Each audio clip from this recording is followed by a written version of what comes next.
In my previous lecture, we had discussed the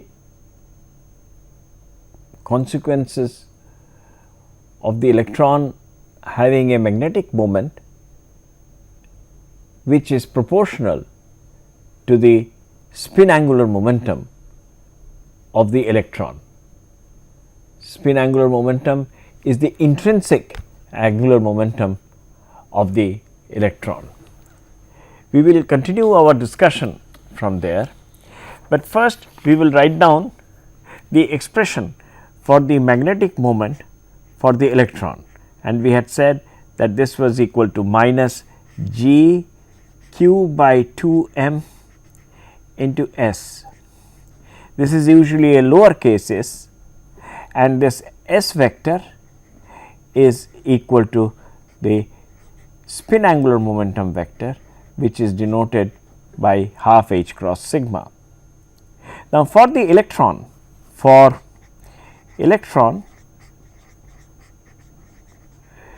the q is the for all particles, q is the magnitude of the charge of the electron. So, 1.6 about 1.6 into 10 to the power of minus 19 coulombs. The mass of the electron, as we know, is about 9.1 into 10 to the power of minus 31 kilograms, and the Landé G factor for the electron is about 2. Actually, in most calculations we assume to be 2. Now, exactly in a similar way, there is a magnetic moment of the proton, and for the proton, so we write mu is equal to plus G p q over 2 m p, where m p is the mass of the proton times the s vector. So, this also corresponds to half spin angular momentum vector, and q is again the same. Q is again 1.6 into 10 to the power of minus 19 coulombs. Mass of the proton is about 1.673 into 10 to the power of minus 27 kg, but the Landé G factor for the proton is about 5.56. So, the proton also behaves as a tiny magnet having a magnetic moment which is much smaller than that of the electron, because the mass of the proton is much smaller, but nevertheless it does have a magnetic moment, and if you make a measurement of mu z, you will get 2 quantized values.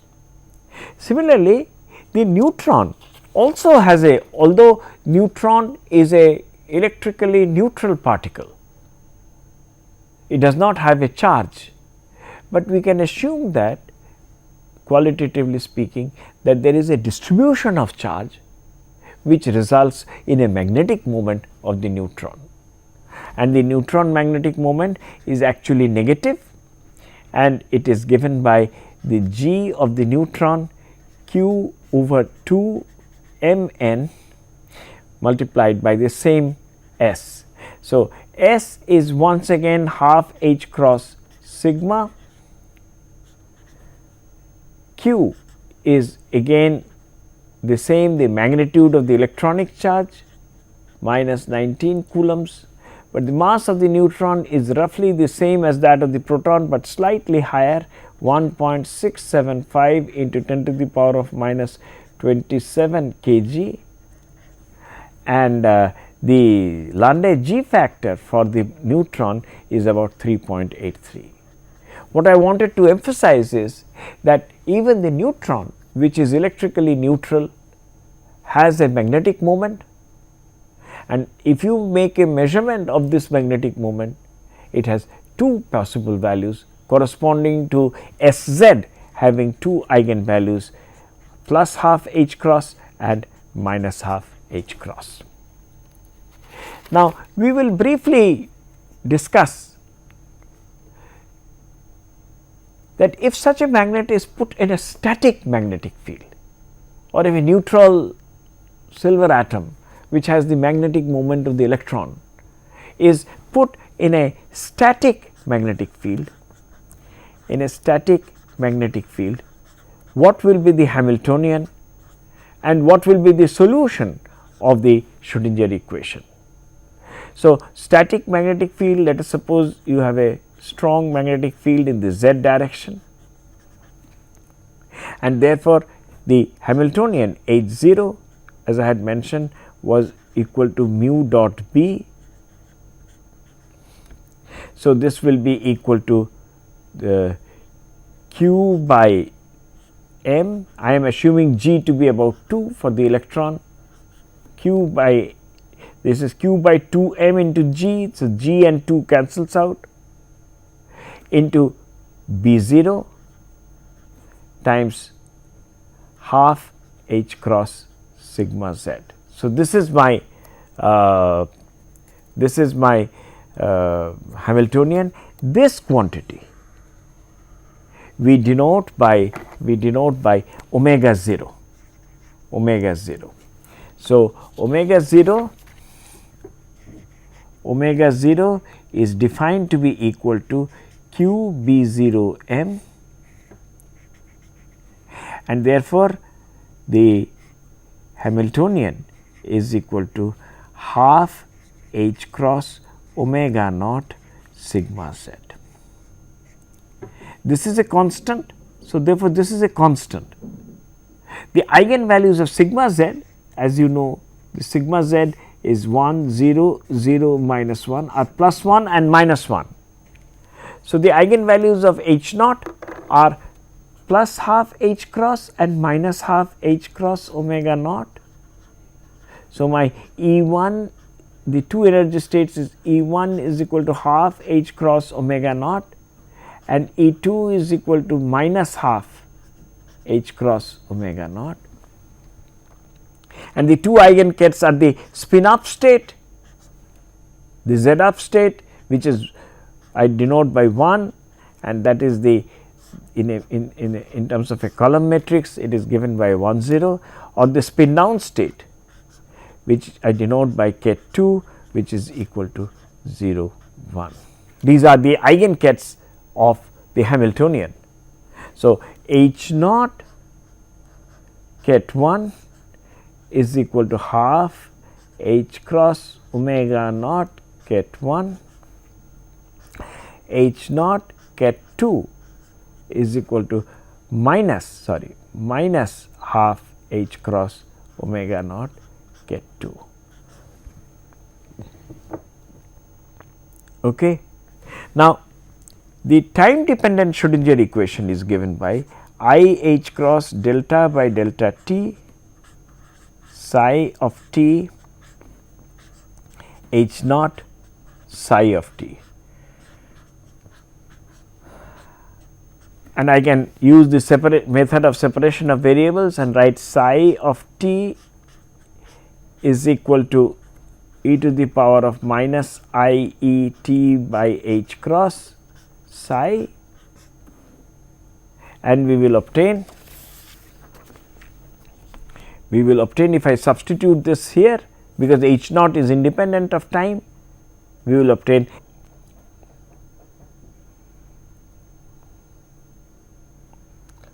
if I substitute this solution in this equation, we will obtain h naught psi is equal to E psi. We already know the eigenvalues and eigenfunctions, eigenkets of h naught, and the two eigenvalues are E is equal to plus minus half h cross omega naught, and the two eigenkets are ket 1, which is the spin up state, and ket 2, which is the spin down state, and this is denoted by 1 0 and this is denoted by 0 1. Thus, the general solution, thus it is obvious that the general solution of this equation will be psi of t is equal to C1 e to the power of minus I E1 t by h cross ket 1 plus C2 e to the power of minus I E2 t by h cross ket 2. Now, this quantity is equal to, so e to the power of minus I E1 t by h cross, E1 is equal to half h cross omega naught. So, if h cross cancels out, so this becomes minus I omega naught t by 2. This I represent by e to the power of minus I theta, where theta is equal to omega naught t by 2, and E2 as we know is just minus half h cross omega naught. E2 is equal to minus of E1. So, instead of e to the power of minus I theta, this quantity will become e to the power of plus I theta. Therefore, we will have psi of t will be equal to C1 e to the power of minus I theta ket 1 plus C2 e to the power of I theta ket 2.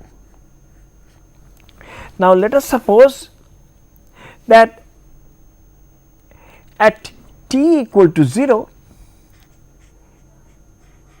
the system is in the state given by this ket. Psi of 0 is equal to cos phi by 2 sin phi by 2. That is, this is equal to, it is in a superposed state, cos phi by 2 ket 1, that is, let me write it down carefully, 1 0 plus sin phi by 2 0 1. This is ket 1 and this is ket 2. So, this is equal to cos phi by 2 ket 1 plus sin phi by 2 ket 2. So, we had seen that C1 at t equal to 0, this factor is 1 and this factor is 1.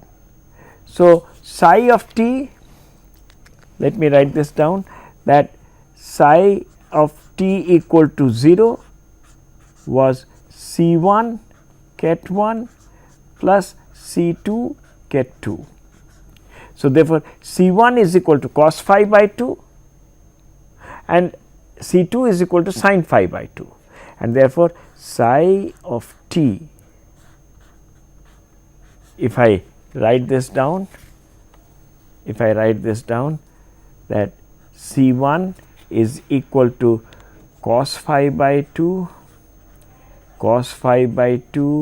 e to the power of minus I theta ket 1 plus sin phi by 2 e to the power of I theta ket 2, I am sorry, ket 2. So, therefore, this becomes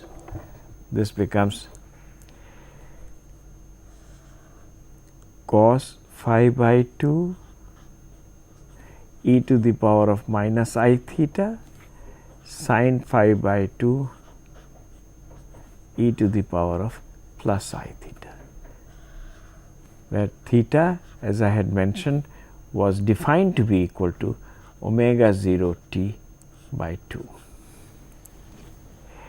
Now, this wave function, this ket, therefore, describes the entire information about the system, Let us suppose we want to find out what is the expectation value of Sx or Sy or Sz. So, I have here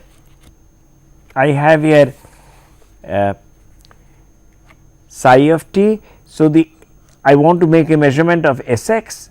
So, the Sx, the average value of Sx will be, Sx is psi of t, just we have to do it carefully. Sx is half h cross sigma x psi of t. So, let me just do this part, sigma x psi of t will be equal to, sigma x is 0 1 1 0, operating on cos phi by 2 e to the power of minus I theta sin phi by 2 e to the power of I theta. The algebra is trivial. So, this becomes, this goes sin phi by 2 e to the power of I theta cos phi by 2 e to the power of minus I theta. Now, I have to now multiply by bra psi t. So, the left hand side will become equal to,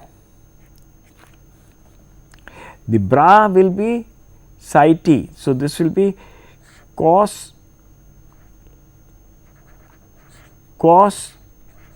phi by 2 e to the power of plus I theta sin phi by 2 e to the power of minus I theta, conjugate imaginary of this, multiplied by sigma x psi t. So, that is equal to sin phi by 2 e to the power of I theta cos phi by 2 e to the power of minus I theta. So, if you work this out, so this becomes, as you would readily see, cos phi by 2 sin phi by 2. So, that is equal to half sin phi, because you have sin 2a is equal to 2 sin a cos a. So, cos phi by 2 sin phi by 2 is half sin phi, then e to the power of 2 I theta plus sin phi by 2 cos phi by 2 is again half sin phi e to the power of minus 2 I theta. So, we obtain finally that the expectation value of x is, if I take sin theta outside, so this will be e to the power of 2 I theta plus e to the power of minus 2 I theta divided by 2. So, that is cos 2 theta, and theta was equal to omega 0 t by 2. So, 2 theta will be cos of omega 0 t. So, this is the expectation value of sigma x. So, sorry, this was the expectation value Sx. So, this was the, I have taken out half h cross. So, I have only calculated the expectation value of sigma x. So, if I multiply by half h cross, so this will be half h cross times this. If I similarly, I leave it as an exercise for you to calculate expectation value of half Sy, half h cross sin phi sin omega 0 t, and this changes with time, but Sz you will have half h cross cos phi. Notice that whereas S x and S y vary with time, S z does not vary with time. This gives us a classical model for the time variation of the angular momentum vector. If I denote this by the angular momentum vector and this as my z axis, then the z component is constant. So, if this angle is phi and if this vector precesses about the magnetic field, precesses about the z axis, then this precession is known as the Larmor precession, the Larmor precession.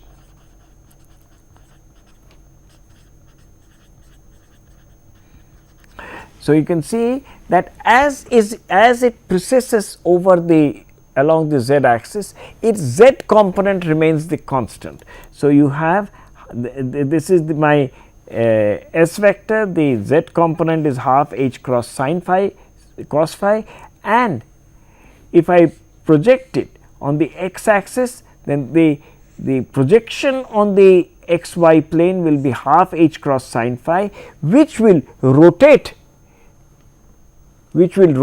in the x y plane with angular frequency omega 0.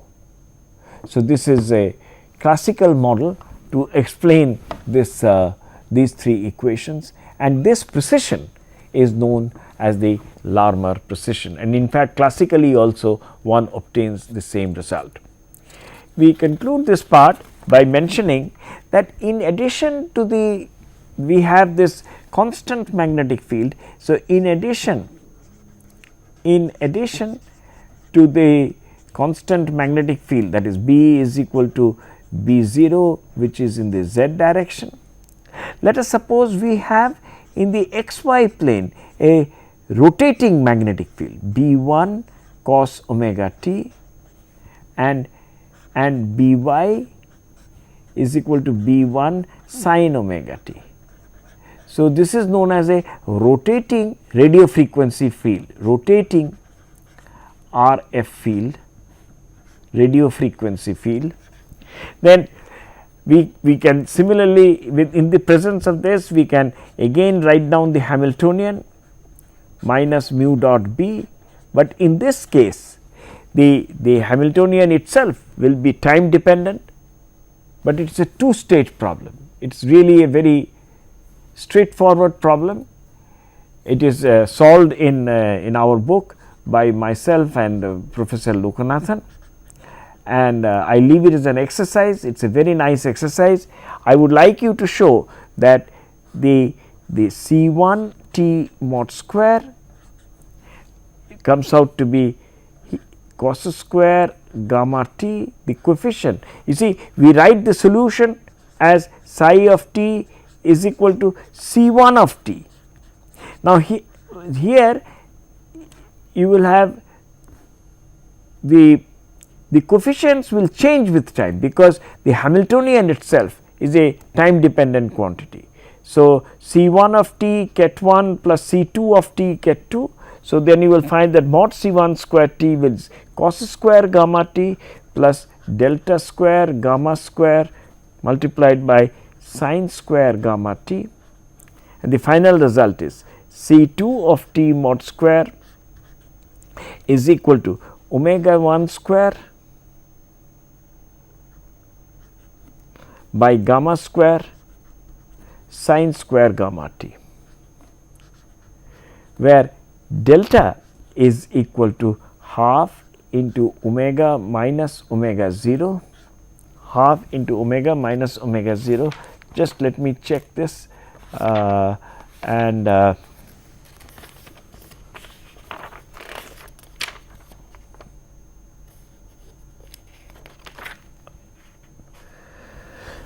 so this is B 1. So, and gamma is equal to delta square plus omega 1 square. So, when delta is 0, capital delta is 0, omega is equal to omega 0. So, this becomes 0 and this becomes 1, and so therefore, C 1 t mod square becomes cos square gamma t and C 2 mod t square becomes sin square gamma t, and there is a periodic flipping of spin, and each time the spin flips, it absorbs a certain amount of energy from the radio frequency field, and this flipping of the spin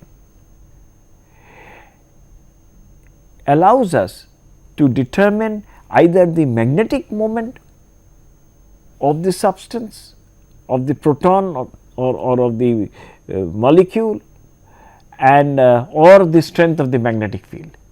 In fact, this principle is used not only in nuclear magnetic resonance techniques and also in the electron spin resonance techniques. So, in this experiment, what we have is a constant static magnetic field in the z direction and a rotating magnetic field in the xy plane. We then write down the Hamiltonian and solve it, but here it is one of those unique cases in which the Hamiltonian itself depends on time. So, therefore, we write down the solution as C 1 of t ket 1 plus C 2 of 2 t ket 2 and substitute it in the Schrodinger equation and obtain a set of coupled equations between C 1 and C 2. It is possible to solve this equation rigorously, and it is a rigorously, one obtains a rigorously correct solution for this two-stage problem. And one finds that at a particular frequency, when omega is equal to omega naught, the spin flips for certainty, and when that happens, it absorbs a certain amount of energy from the radio frequency field, which can be observed, which can be very accurately observed. This allows us to find out the magnetic moment of the proton or the molecule that we are trying to measure, and hence one can determine the concentration of the type of particles or the proton distribution that we are looking even inside the human body. And this phenomenon is known as the nuclear magnetic resonance techniques and has found extremely widespread application in medicine and also other areas. So, therefore, we have considered two simple cases, one in which there is a static magnetic field and we demonstrated the Larmor precession, and then we just outlined the solution and gave it as a problem when we have, in addition to a static magnetic field, a magnetic field in the a rotating radio frequency field in the xy plane. Now, we will conclude our analysis of the operator algebra by deriving the expressions for the spherical harmonics. Now, you see, we had, while discussing let me write it down, we had not, when we considered the theory of angular momentum, we had not derived expressions for spherical harmonics. What we did find out was that the L square operator, the eigenfunctions we denoted by y L m theta phi, and we showed that for m equal to 0, that y, first of all we showed that y L m theta phi could be written as f L of theta phi of phi, and this we had shown was equal to 1 over root 2 pi e to the power of I m phi. And for the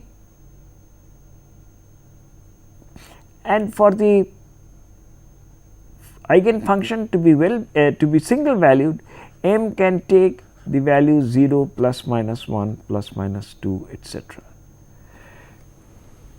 Then we had shown, we did not derive the expression for FL of theta, but we did say that for m equal to 0, that m equal to 0, the function L of theta for m equal to 0 was some multiple of PL, the Legendre polynomials. Now, as you may recollect that we had derived the operators, the differential operators for Lx, Ly and Lz. Lx was equal to IH cross sin phi delta by delta theta plus cot theta cos phi delta by delta phi. Ly is equal to IH cross minus cos phi delta by delta theta plus cot theta sin phi delta by delta phi. And we had from first principles also derived that Lz, the differential operator representation, was delta by delta phi. Now, these obviously satisfy the same commutation relations, that is Lx comma Ly is equal to ILZ, and then Lx also L square comma Lx is 0. So, using just these commutation relations, we had found that j square, the eigenvalues are j into j plus 1 h cross square, j m and j z. These are simultaneous eigenkets of j square and j z. And so, therefore, since in this particular case, since m takes integer values, so the eigenvalues of L square must be, and we denote the eigenfunctions by y L m theta phi, must be equal to L into L plus 1 h cross square, because m now we have shown that m takes only integer values or 0. So, the eigenvalues of L square must be equal to this times y L m theta phi, where L now takes 0, 1, 2, 3, etc. Now, what are the expressions for y L m? For that, we proceed as follows. First of all, we note that y L m theta phi, the phi dependence f L of theta, this is the theta dependence, and the phi dependence is 1 over root 2 pi e to the power of I m phi, and m goes from minus L to plus L, and L can take values 0, 1, 2, 3, etc. Now,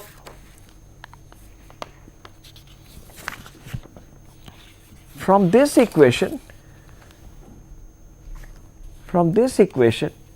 we can write down L plus and L minus, that is I can write down L plus, which is Lx plus ILy, or L minus. Let me write down L minus. I leave it as an exercise for you to find out Lx plus ILY. So, L minus, let us do it little carefully, Lx minus ILY, minus ILY. So, this will be sin phi minus minus plus I cos phi. So, I will have, let me write it down below, that sin phi plus I cos phi. So, if I take outside I, so I get cos phi minus I sin phi. So, this will be I times e to the power of minus I phi. So, you will have, so if I take I outside, so where is the, sorry. So, you will have L minus will be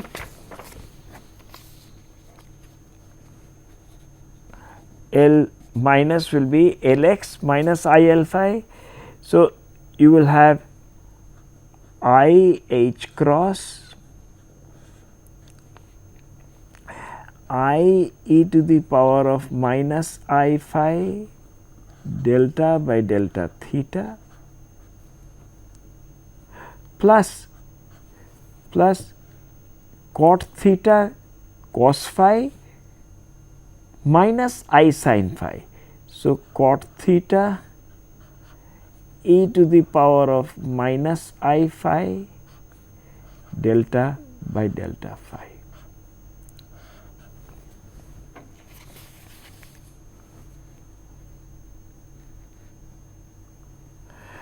If I take I inside, so this will be equal to H cross. If I can assume a system of units where H cross is 1. So, I will have H cross e to the, or I am sorry, I can take e to the power of minus I phi also outside. So, H cross e to the power of minus I phi if I take outside. So, I times I is minus 1 minus delta by delta theta plus I times cot theta delta by delta phi. Okay. Now, L minus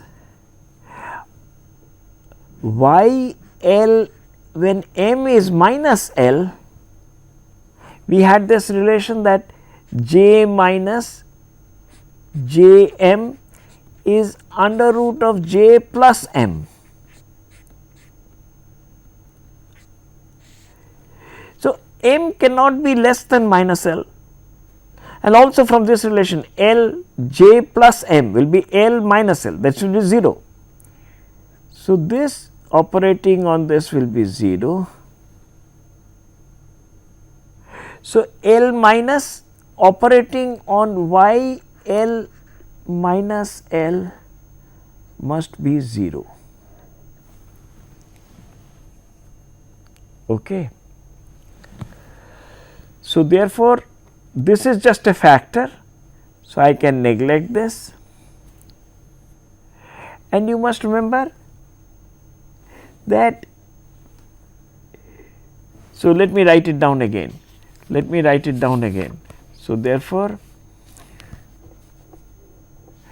minus delta by delta theta of y L comma minus L plus I cot theta delta by delta phi y L minus L is equal to 0.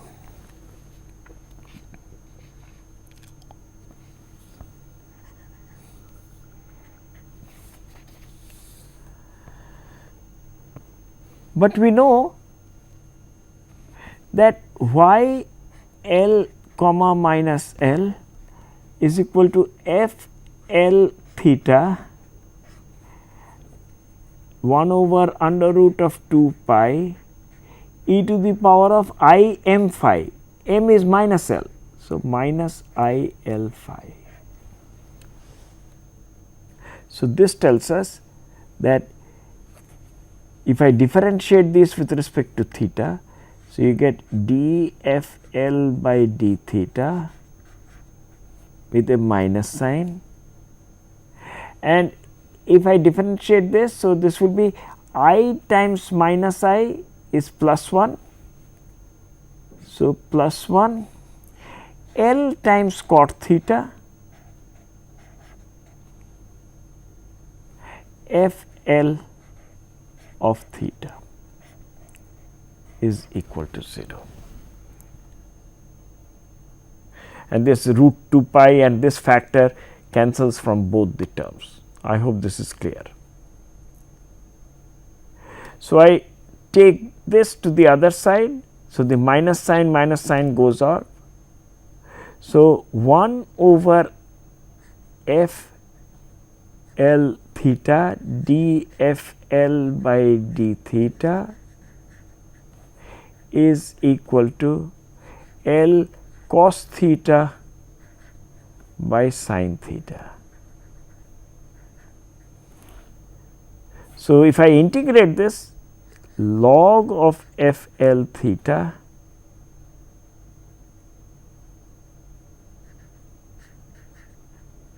is equal to L of log of sin theta plus a constant.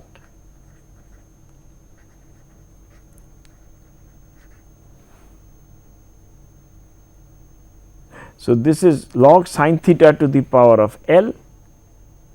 So, therefore, we get the relation that f L theta is equal to constant times sin to the power of L theta. You can find out the normalization constant, and the normalization constant is that the f L theta is some constant times sin to the power of L theta, where the determination of normalization constant is slightly tedious, but let me give you the final result: 2 to the power of L factorial 2 L plus 1 factorial by 2 raised to the power of half. So, my y L, so let me put it as C L comma minus L theta phi is equal to C L sin L theta multiplied by 1 by root 2 pi e to the power of minus I L phi.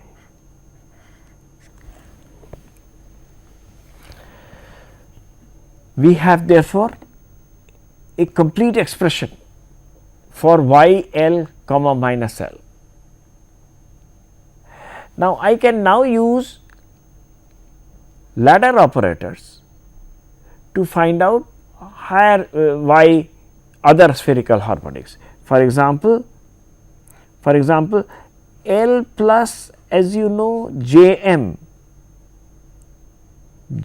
L plus a L comma M, as you know, is equal to L minus M, L plus M plus 1, L comma M plus 1. So, L plus y L comma M is equal to under root of this thing y L M, and that will be automatically normalized. So, therefore, if I know, for example, y 1 comma minus 1, then I can, using this relation, L plus y comma minus 1 will give me something like y comma 1 comma 0.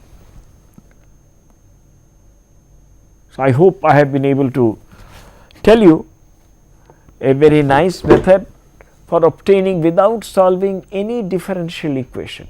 You tell me the value of L, you tell me the value of M, and just by doing a series of operator algebra, I can find out different spherical harmonics.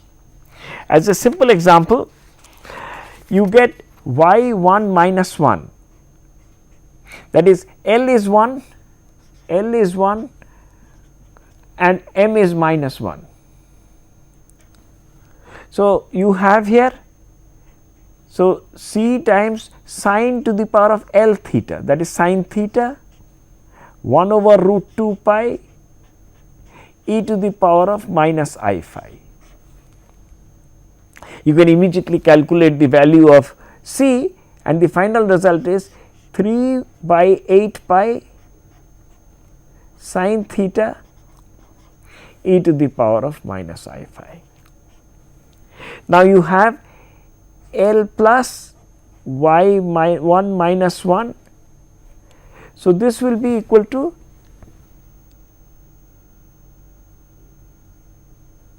j minus m. So, this will be equal to under root of 2 if you substitute the values,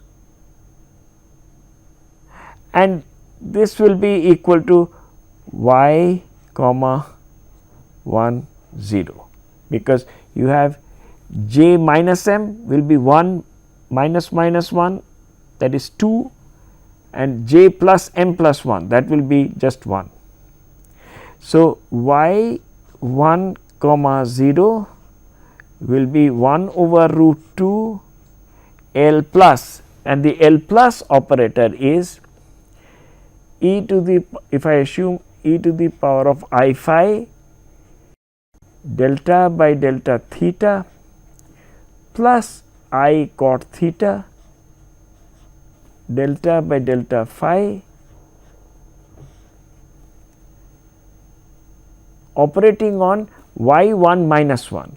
So, this is under root of 3 by 8 pi sine theta e to the power of minus I phi.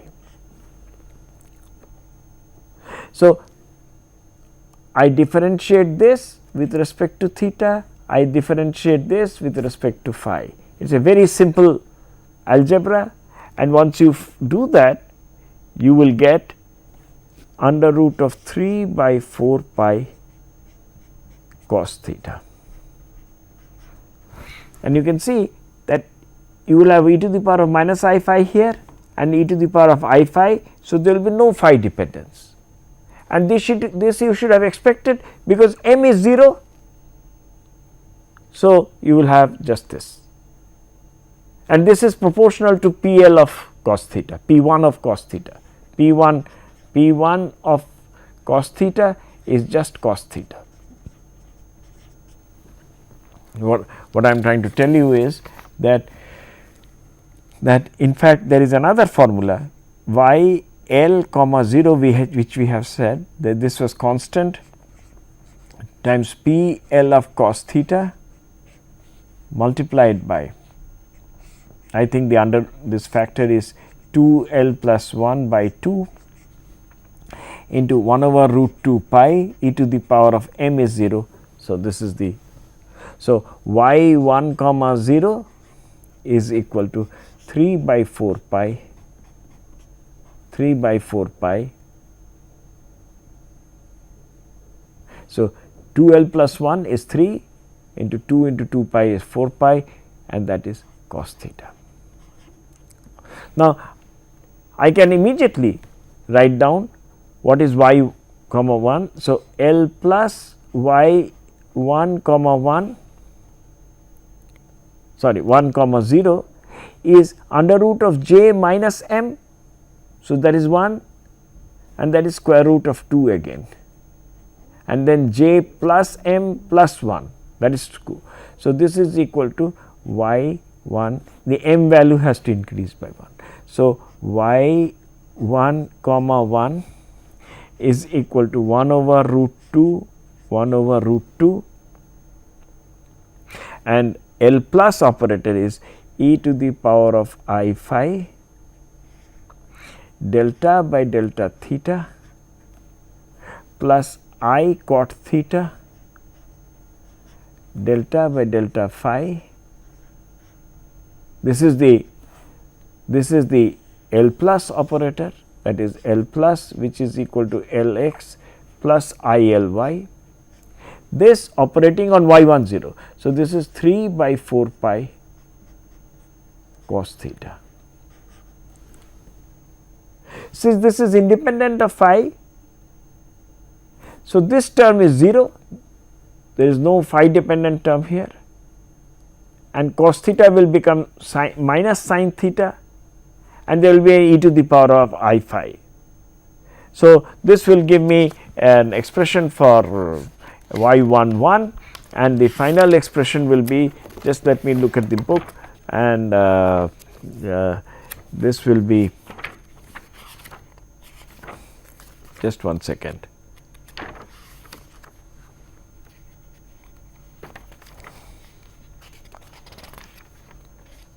So, y11 will be equal to minus under root of 3 by 8 pi sin theta into e to the power of I phi. Notice that, so plus 1. So, since m is 1, so you will get this sin e to the power of I phi, and there is a minus sign. Now, similarly, you can start with y2 minus 2 theta phi. I can write down immediately this thing. This will be some constant sine of L theta, that is sine square of theta. This is the theta dependence, and then the phi dependence is 1 over root 2 pi e to the power of minus I2 phi.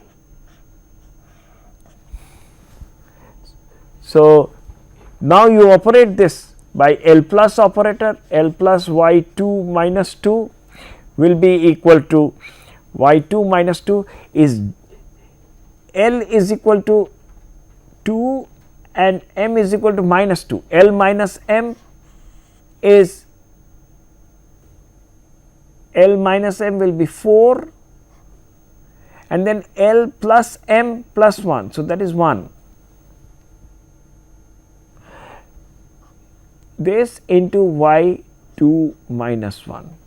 So, y2 minus 1 will be equal to 1 over 2, square root of 4 is L plus is e to the power of I phi delta by delta theta plus I times cot theta delta by delta phi, and then the whole thing sin square theta c times, you have to find out the constant, into 1 over root 2 pi e to the power of minus I2 phi, and so on. So, just differentiate this, you get expressions for y2 minus 1 comes out to be, let me write down the answer, 15 by 8 pi sin theta cos theta e to the power of minus I phi. So, I have told you the recipe. You start with, for any value, any given value of L, you start with y L comma minus L. So, this will be c sin to the power of L theta, and then the phi dependence will be 1 over root 2 pi e to the power of minus I L phi, and then keep on applying ladder operator. This is the convention. This always has a plus sign, and then you do this. As the number of L values becoming larger, it of course it becomes more cumbersome, but in principle it is very straightforward. You use continuously the ladder operators and find out y L minus L plus 1 and so on. So, if you start with y3 minus 3, then you land up with y3 minus 2, then you land up with y3 minus 1, and then y3 0, and then y3 1 and y3 2 and 2 and y3 3. So, you will be able to get rigorously correct expressions with the appropriate sign, appropriately normalized. All that you have to continuously use are these equations, that L plus minus y L m is equal to under root of L minus plus m L plus minus m plus 1 y L m plus 1 for the upper sign, minus 1 for the other. In our next lecture, what we will do is we will add angular momenta. We will consider two angular momentum vectors, J1 and J2. We will assume that the components of J1 commute with components of J2, and then we will add these two angular momentum vectors. For example, if we have two spin half particles, if you have neutron and electron and a proton, then or the neutron and a proton both are spin half particles. So, these two form a total angular momentum which is 1 or 0. The first one is called a triplet state and the second one is called a singlet state. So, we will develop the theory of addition of angular momentum, and which lead to the concept of the Clebsch-Gordon coefficients. Thank you.